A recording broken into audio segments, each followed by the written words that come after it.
नमस्ते, माऊलीज किचनमध्ये आपले स्वागत आहे. श्रावणातला पहिला सण नागपंचमीच्या तुम्हा सर्वांना हार्दिक शुभेच्छा.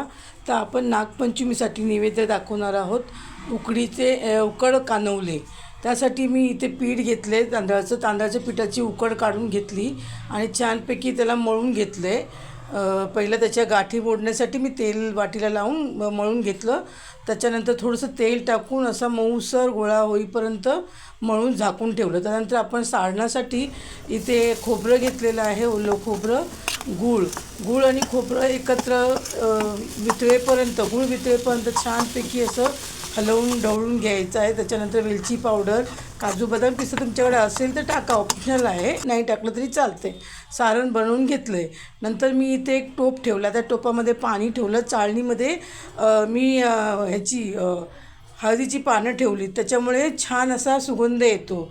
त्यानंतर मी पारी बनवायला घेतल्या. पारी तुम्ही जसं आपण मोदकासाठी पारी बनवतो तशा त्या पद्धतीने पण तुम्ही बनवू शकता.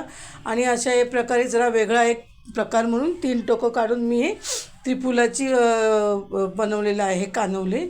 आणि त्याच्यानंतर तुम्ही लाटूनसुद्धा घेऊ शकता, लाटूनही पारी बनवू शकता आणि त्या प्रकारे त्रिफुलाच्या आकाराने तुम्ही बनवू शकता. किंवा आपण जे कानोले बनवतो, आपण करंजीचा आकार देतो, त्या आकाराने पण तुम्हाला जसं पाहिजे त्या आकार देऊन तुम्ही छानपैकी बनवू शकता. इतके छान टेस्टी सुंदर लागतात.